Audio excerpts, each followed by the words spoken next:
The challenge that we have in Zimbabwe is that we do not have the necessary state mechanisms to prevent violence.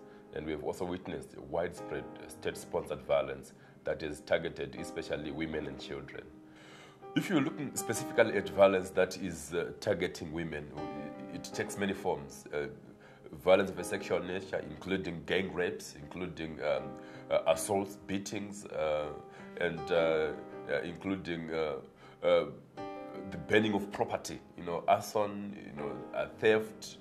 All that is deployed in the name of, political activism, but on the receiving end are women who are defenseless. And the failure by the state systems or the unwillingness to take action to end that violence or to arrest those responsible. In many cases, people would identify their perpetrators by name, but the police would say it's a political matter and therefore are unwilling to take action. And this is really the challenge for us in Zimbabwe, how to have democratic institutions that are independent and that do not answer to a particular political party. And this is the thing that's so sad, that the most vulnerable members of our society, particularly women and children, are the greatest victims from these cowards who are acting really in the manner of bullies. But this must stop, and we are saying state institutions must really do their constitutional work of ensuring peace and law and order in the country, and must really protect the most vulnerable members of our society. Government must protect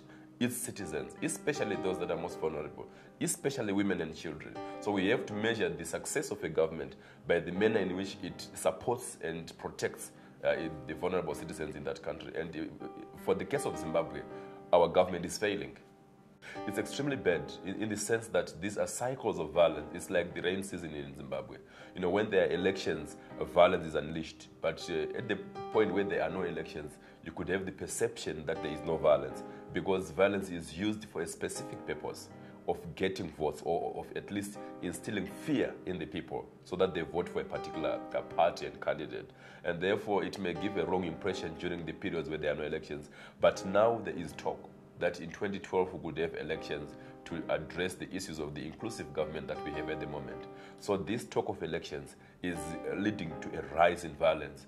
Violence from ZANU-PF supporters, violence from political vigilante groups associated with ZANU-PF, such as the youth militia, the war veterans, and some urban-based groups. So now, certainly, violence is on the rise, and women again are at the receiving end of this unreasonable and horrific violence. We are saying in terms of interventions, we need to look at ways of ensuring that the youths, some of whom are involved in the violence, are rehabilitated, are given economic empowerment programs that could divert and positively channel their energies to things of peace building and development in the country.